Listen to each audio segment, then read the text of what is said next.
Hola gente, ¿cómo les va? Aquí les habla otra vez el profe Mario.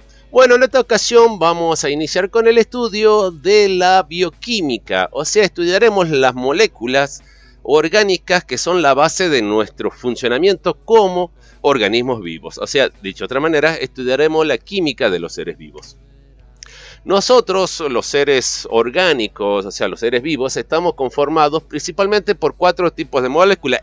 Existen otros tipos de moléculas, pero estas son las moléculas bases con las que nosotros tenemos básicamente nuestras funciones primarias o básicamente estaríamos hablando de cómo está conformado nuestro cuerpo en función, digamos, de estas moléculas, ¿no?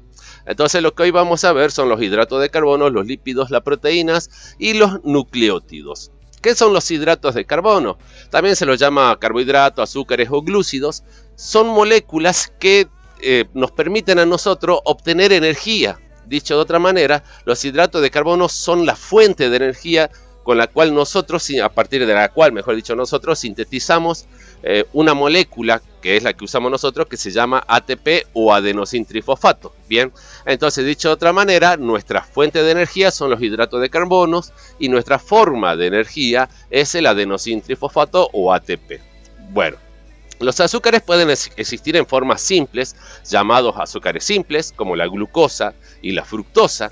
También podemos encontrar azúcares dobles, o sea, disacáridos formados por 2 azúcares simples.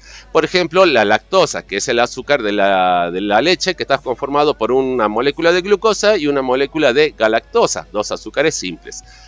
Ahora, también los hidratos de carbono pueden agruparse formando largas cadenas denominadas polisacáridos, en donde se forman macromoléculas llamadas almidón en los vegetales y glucógeno en los animales. Ambas moléculas son muy parecidas, o sea, ambas macromoléculas están conformadas de hidratos de carbono, principalmente de glucosa. Bien, entonces es una molécula, digamos, de reserva de energía en el cual nosotros podemos encontrar el glucógeno en el músculo y el almidón se lo puede encontrar en los vegetales. El claro ejemplo, cuando uno corta la papa, esa sustancia blanca o el agua donde lavamos el arroz, también allí se puede ver que se disuelve el almidón. Bien. Los hidratos de carbono también se pueden unir a otros tipos de moléculas, por ejemplo, proteínas o lípidos para formar glucoproteínas o glucolípidos, como ejemplos. Bien. Acá se puede ver lo que es una molécula de glucosa. Una molécula de glucosa está formado por 6 átomos de carbono. Acá está el primer átomo, el segundo átomo, tercer átomo, cuarto átomo, quinto átomo y este es el sexto átomo de carbono. Bien. En la realidad, las moléculas de azúcar o toda molécula está representada por átomos que no son bolillas, no son esferas, pero para representarlo más fácil se utiliza esta mecánica, ¿no?, de representarlos con esferas. Pero la idea es que se entienda que las moléculas de glucosa o cualquier molécula son tridimensionales, no son algo bidimensional, o sea, tienen las 3 dimensiones que ocupan en el espacio. Como dije hace un momento, los hidratos de carbono pueden unirse, los azúcares simples, en disacáridos, o sea, azúcares conformados por 2 moléculas de azúcar. En este caso podemos ver la glucosa y la galactosa, o sea, 2 moléculas que están unidas con este oxígeno, formando la famosa lactosa, que es la leche que encontramos presentes en la leche, ¿no? O sea, el azúcar de la leche. Luego también se puede ver en esta imagen que hay 1, 2, 3, 4 átomos de moléculas, hay 4 moléculas de glucosa que están unidas formando lo que es el glucógeno. Acá se puede ver tranquilamente que el glucógeno está conformado por más de 4 moléculas de glucosa, o sea, puede ser más grande todavía la molécula, pero lo que quiero que se entienda es que la molécula de glucosa es en realidad, la molécula de glucógeno, perdón, en realidad es una macromolécula conformada por moléculas más pequeñas denominadas glucosas. Ahora, los lípidos se los podemos encontrar en varias formas, en grasas cuando son de origen animal, aceites cuando son de origen vegetal, también las podemos encontrar en ceras, en formato colesterol o también en forma de esteroides. Bien, son moléculas hidrófobas, o sea que rechazan el agua.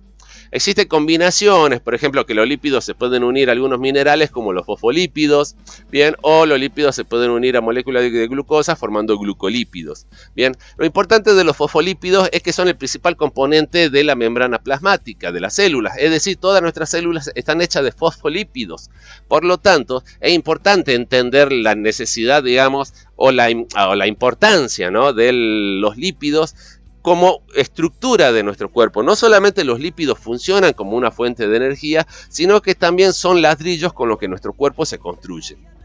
Bien, a su vez los glucolípidos, que están formados por una unidad de glicerol y dos ácidos grasos y una cadena de carbohidrato corta, que quiere decir que están formados por dos ácidos grasos y una cadena de azúcar unidos a una molécula de glicerol, que también es un importante componente en las membranas celulares. Dicho de otra manera, o sea, no solamente los fosfolípidos son importantes en nuestra membrana plasmática, sino también los glucolípidos, esos lípidos combinados con moléculas de azúcar.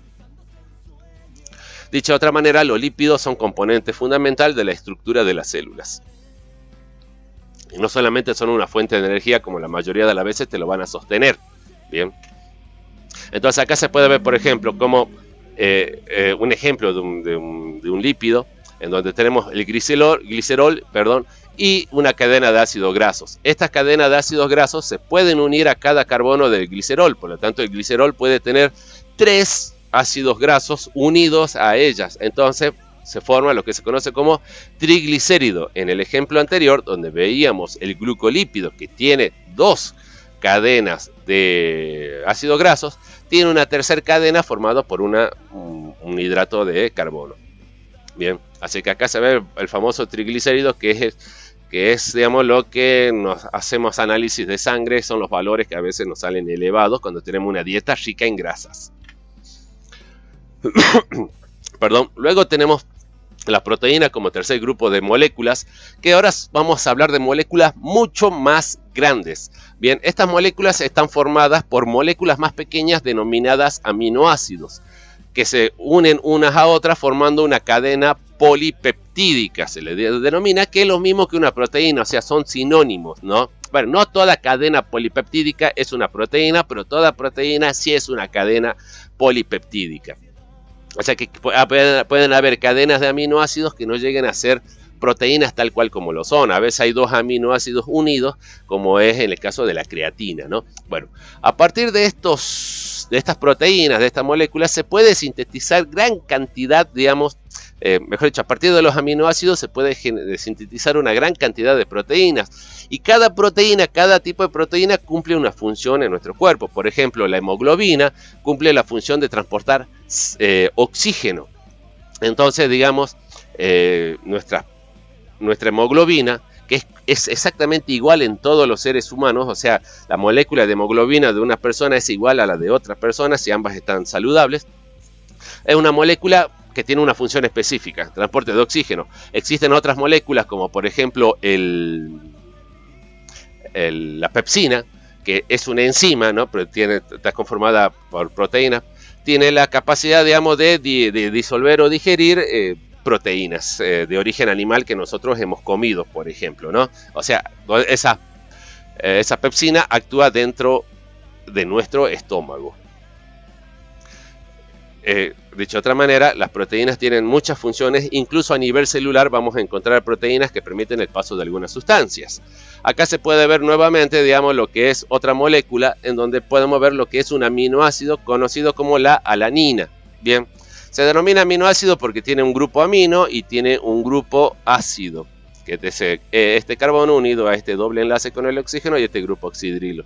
Bien, entonces se llama aminoácido por sus componentes. Y estos aminoácidos se pueden unir formando numerosas cadenas, o sea, mejor dicho, formando una cadena mucho más grande y compleja, la que nosotros vamos a denominar proteínas, que es una molécula mucho más grande que los lípidos. Normalmente las proteínas son inmensas, llegan a tener más de 100.000 unidades de aminoácidos. Ahora, las proteínas o las cadenas de aminoácidos no siempre van a estar unidas en forma de un trencito, sino que también pueden plegarse girando hacia la izquierda o girando hacia la derecha, que se la conoce como alfa o beta, dependiendo hacia dónde gire. A su vez, las moléculas de proteínas también pueden pasar de un estado plegado, o sea, estructuras secundarias, a un mayor una mayor complejidad de pliegues, formando una estructura terciaria, y a su vez estas estructuras terciarias también pueden unirse a otras proteínas que están formando estructuras terciarias para formar una macroproteína, o sea, una proteína mucho más grande que se conoce como la estructura cuaternaria de una proteína cuando adquiere esta conformación. Bien, ahora por último nos queda ver los nucleótidos. ¿Qué son los nucleótidos? Son moléculas que se caracterizan porque tienen un grupo fosfato, un azúcar y una base nitrogenada. Bien, estas moléculas, estas tres moléculas, o sea, el fosfato, el azúcar y la base nitrogenada, son los componentes que forman los distintos, las cadenas, mejor dicho, de ADN o ARN. Dicho de otra manera, el ADN y el ARN están hechos de nucleótidos, y los nucleótidos están conformados por un fosfato, un azúcar y una base nitrogenada. También se encuentran otros nucleótidos, que es, por ejemplo, el ATP, el adenosín trifosfato, que es la molécula que nosotros producimos a partir de oxidar la glucosa u oxidar ácidos grasos para obtener energía. Esa energía nosotros la denominamos ATP, o sea, es una molécula que es aceptora de electrones, o sea, contiene energía. Acá se puede ver cómo un nucleótido está conformado por el grupo fosfato, el azúcar de 5 carbonos, por eso se llama pentosa, y una base nitrogenada. A su vez, hay que tener en cuenta que existen varios tipos de bases nitrogenadas. Lo que está estos hexágonos en verde, vamos a ver que tenemos citosina, uracilo, timina, adenina y guanina. Bien, estas bases nitrogenadas son las que van a conformar las cuatro moléculas principales del ADN, o sea, los 4 nucleótidos principales con los que, digamos, se escribe nuestro código genético. Otro detalle a tener en cuenta es que las moléculas de glucosa de azúcar, pueden ser 2, o ribosa, o puede ser desoxirribosa, lo que le da el nombre a la molécula. Si el azúcar es ribosa, estamos en presencia de ácido ribonucleico o ARN. Si la molécula de azúcar es desoxirribosa, estamos en presencia de ácido desoxirribonucleico o ADN. Bien, entonces, ¿qué se diferencia el ADN y el ARN? En la molécula de glucosa en la molécula de azúcar que vamos a encontrar, que puede ser ribosa o desoxirribosa. Tengan en cuenta que la glucosa no es una molécula que conforma parte de los nucleótidos. Bien. Ahora acá se puede ver en este recuadro cómo tenemos al nucleótido, el grupo fosfato, el azúcar y la base nitrogenada. Y podemos ver que este azúcar permite unirse a otro grupo fosfato de otro nucleótido, bien, y formando, digamos, lo que sería la línea izquierda, pongámosle, de esta cadena de ADN. Ahora, ¿quién forman las moléculas de la línea derecha? Otros nucleótidos. Acá tenemos el nucleótido adenina, bien, donde podemos ver la base nitrogenada, el azúcar de 5 carbonos y el grupo fosfato. A su vez, este grupo fosfato está unido a, digamos, lo que es la cadena, al azúcar de otro nucleótido, y así se va a ir formando la segunda cadena de ADN.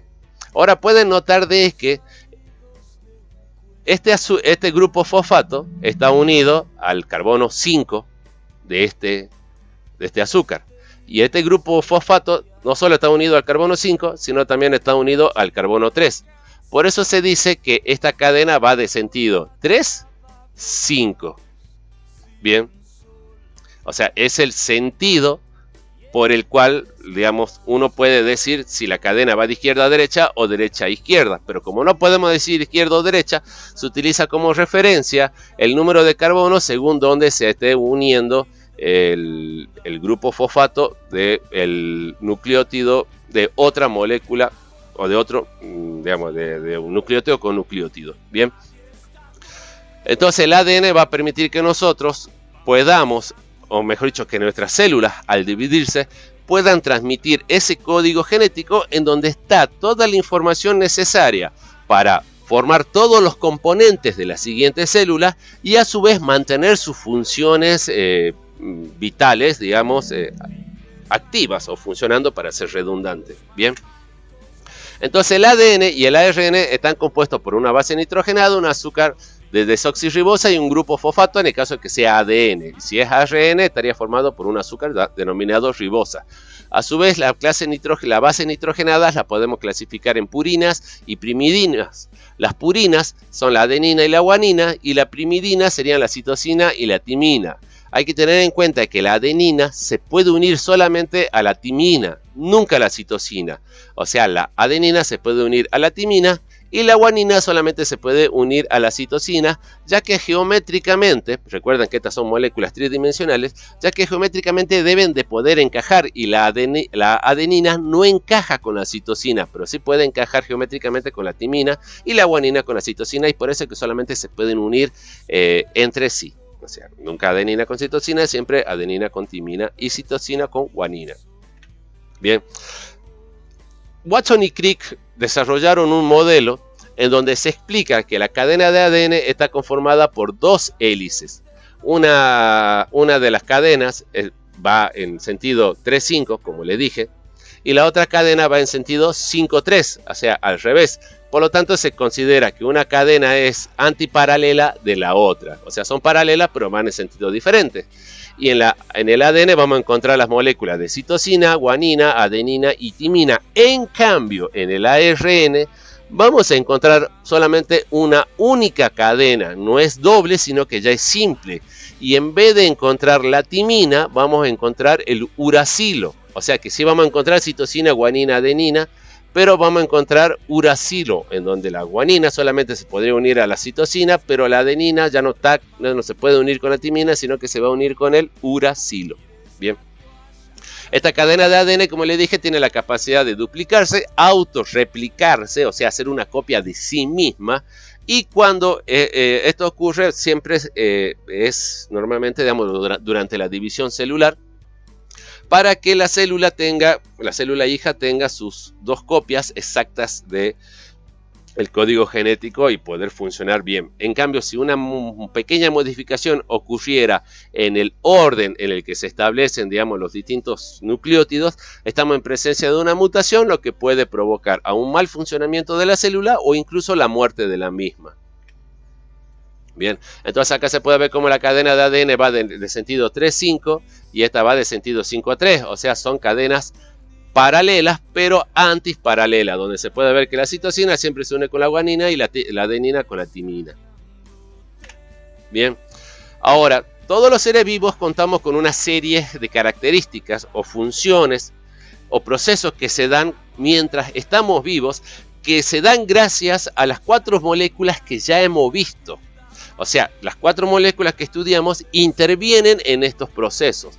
Por ejemplo, en el metabolismo, que sería básicamente la serie de procesos de destrucción o degradación de moléculas para la síntesis de nuevas moléculas. Dicho de otra manera, por ejemplo, yo como grasa animal y la puedo transformar en grasa humana a través de la degradación de esa grasa y la síntesis con esos mismos elementos con los que yo rompí la grasa, armar nueva grasa, pero grasa humana. Entonces, proceso catabólico de ruptura, proceso anabólico de creación o síntesis de nueva molécula. El anabolismo gasta energía, mientras que el catabolismo libera o aporta energía.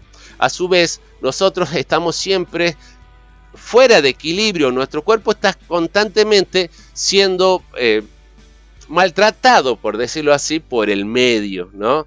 Por ejemplo, si hace calor o hace frío, si hay mucha humedad, poca humedad, si estamos deshidratados o no estamos deshidratados, si hay un organismo dentro de nuestro cuerpo, cada uno de esos factores rompe el equilibrio de nuestro cuerpo. A ese equilibrio lo vamos a llamar homeostasis, y nuestro cuerpo tiene mecanismos que le permitirían tratar de recuperar ese equilibrio, o sea, esa homeostasis. Por ejemplo, qué sé yo, cuando tenemos sed, sentimos la necesidad de tomar agua. Cuando hace calor empezamos a transpirar. Cuando hace frío empezamos a tiritar. Mecanismos que nos van a permitir a nosotros tratar de regular la temperatura, la cantidad de agua para estar adecuadamente hidratado, o con hambre, o cuando tenemos sueño. Todos esos mecanismos son precisamente para mantener a nuestro cuerpo en equilibrio u homeostasis. ¿Qué es la adaptación?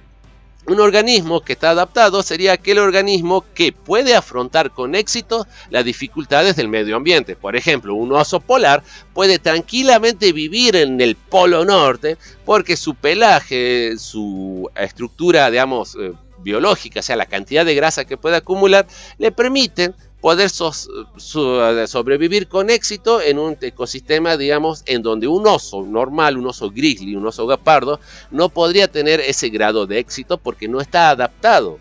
Bien, o sea, la adaptación precisamente es la capacidad de sobrevivir a un ambiente que siempre, como se dije hace un rato, siempre va a estar tratando de sacarnos de esa homeostasis o de ese equilibrio. Ahora, la irritabilidad es un mecanismo de protección. Cuando existen algunas sustancias que nos están rodeando o algún fenómeno que nos están rodeando o ocurre cerca de nuestro y es desagradable, nuestro cuerpo tiende a tener mecanismos para alejarse de ello. Por ejemplo, si sentimos un olor desagradable en los alimentos, normalmente no lo comemos porque nuestro mecanismo, digamos, de adaptación nos permite a nosotros reaccionar ante esos olores y entender, por decirlo así, con instinto, aunque no lo tenemos, que ese alimento no es saludable. O si sentimos, qué sé yo, por ejemplo, mucho frío, buscamos abrigo porque el frío nos irrita, o sea, reaccionamos ante las condiciones del entorno. No siempre es decir, esto me irrita porque me molesta, me causó ardor en los ojos. No, eso no es irritabilidad. La irritabilidad es la capacidad de reaccionar ante los cambios o la información que percibimos del medio. Luego la reproducción, que es un aumento en el número de individuos. Bien, la reproducción puede ser celular, o sea, aumenta el número de células o aumenta el número de perritos, pongámosle, ¿no? Entonces, ¿qué es la reproducción? Una forma de aumentar los números de individuos para poder sostenerse en el tiempo y poder transmitir esa información genética a través del ADN, obvio, ¿sí?, a las siguientes generaciones. ¿Qué es el crecimiento? El crecimiento es un aumento en el tamaño, o sea, es un aumento de masa. Bien, ¿qué es el movimiento? Hablando de crecimiento, digamos, por ejemplo, durante la niñez nosotros tenemos nuestra mayor tasa de crecimiento. Por ejemplo, hasta los 10, 12 años crecimos más de un 60-70% de la estatura máxima que vamos a alcanzar. Es nuestra etapa de crecimiento, o sea, nos hacemos más grandes. En la adolescencia ese crecimiento se reduce y no crecemos de la misma manera. Fíjense que una persona puede crecer más de 1,5 metros durante su niñez y en la adolescencia va a crecer 30 centímetros. Bueno, vale, ¿no? Entonces no crecemos siempre al mismo ritmo, pero siempre el crecimiento es un aumento de tamaño, un aumento de masa. ¿Qué es el movimiento? El movimiento es muy diferente a lo que es la locomoción. O sea, moverse significa estar quieto. Por ejemplo, si ustedes conocen la planta Sierra tecomadre, que es una plantita que cuando ustedes la tocan, esa planta cierra sus hojas. Eso es movimiento, pero la planta no se está trasladando. Sigue en el mismo lugar donde nació. En cambio, la locomoción, que es más común en los animales, es la capacidad de desplazarse de un lugar a otro. O sea, moverte 1 metro, 10 centímetros, ya es locomoción. Pero moverte en el lugar donde estás parado no es locomoción, simplemente es movimiento. ¿Y qué es la excreción? Nosotros como organismos vivos tenemos un metabolismo, o sea que rompemos y armamos cosas, pero estos procesos siempre generan desechos. Esos desechos deben ser eliminados a través de la excreción. Nosotros excretamos nuestros desechos principalmente a través de la orina, no de la materia fecal, porque en la materia fecal lo que se elimina son los desechos de los alimentos que no se pudieron absorber. Bien, mientras que en la orina, las sustancias que sí fueron absorbidas pero ya no me sirven, las elimino a través de la orina. Bien. Ahora, ¿qué es una célula? La célula es la unidad funcional y estructural de todo ser vivo. ¿Qué quiere decir? Que una célula es la parte de materia viva en donde se van a dar todas las funciones vitales, que sería como la respiración, la síntesis de ADN, el metabolismo de la glucosa. Todos esos fenómenos se dan dentro de las células. Y como nosotros estamos hechos de células, por eso es que se lo denomina unidad estructural, porque cada unidad es una célula. Bien. las células no existe la media célula viva. Una célula a la mitad está muerta, ¿bien? O sea que no existe nada más chico que una célula. O sea, la célula, por eso se dice que es la mínima expresión independiente de vida, que puede ser crecer, desarrollarse, reproducirse y morir. Bien, las células están formadas básicamente por un sistema de membrana y en su interior vamos a encontrar el material genético y las macromoléculas que ya hemos visto. Bien, para que se puedan dar en ella todas las funciones como la obtención de energía, la nutrición, la respiración y la comunicación con otras células. Por ello existe algo que se conoce como la teoría celular. ¿Qué es la teoría celular? Es un precepto en el cual establece que todos los organismos vivos están compuestos por células. O sea, nada que no esté hecho de célula no está vivo. Por ejemplo, los virus no están hechos de células, por lo tanto no están vivos. De igual manera que una piedra no está hecha de células, por esa razón no está viva. Para estar vivos tienen que estar hechos de células. Las reacciones químicas que ocurren dentro de esos organismos liberan energía y las reacciones que ocurren allí precisamente tienen la capacidad, digamos, de permitir a la célula que la célula viva y que puedan originar nuevas células. A su vez, toda célula contiene la información necesaria para las siguientes células, para la siguiente generación. Entonces, digamos, por eso es que tenemos células madres y células hijas. Algunas células no tienen glóbulos, digamos, no tienen, como los glóbulos rojos, no tienen núcleo. Entonces son células que no pueden reproducirse y dar su información. Por eso los glóbulos rojos, a los 120 días aproximadamente de vida, mueren, son eliminados y reemplazados por nuevos glóbulos rojos. Bien, existen células que se denominan procariotas porque el núcleo está libre en el citoplasma, mientras que las células eucariotas tienen el núcleo presente, mejor dicho, el ADN está envuelto en un núcleo. O sea, las células procariotas tienen el ADN suelto, mientras que las células eucariotas tienen el ADN contenido dentro de un núcleo. ¿Qué significa carios o procariota y eucariota? Verán que tiene la palabra cariota. Cariota significa núcleo y pro es antes y eu significa nuevo. Bien, la mayoría de los organismos, por ejemplo, procariotas, suelen ser autótrofos, pero también hay algunos que son heterótrofos, mientras que la mayoría de las células eucariotas son sí o sí heterótrofas. Las células procariotas pueden tener tamaños muy reducidos, son pequeñas, tienen pared celular, no presentan orgánulos y la presencia de la cápsula significa que algunas células procariotas están protegidas por una capa mucosa que se denomina cápsula que la protege al igual que la pared celular.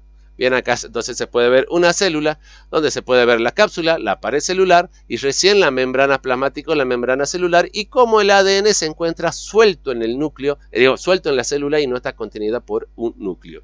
Bien, en cambio las células eucariotas van a diferir que no poseen la cápsula, no poseen pared celular salvo las células vegetales y los hongos, y de ahí de las células, la membrana plasmática sí la poseen, pero el citoplasma presenta organelas como ribosoma, mitocondria, retículo endoplasmático, y a su vez el ADN se encuentra contenido dentro de una membrana nuclear o núcleo. Bueno, continuamos en el siguiente video, nos estamos viendo.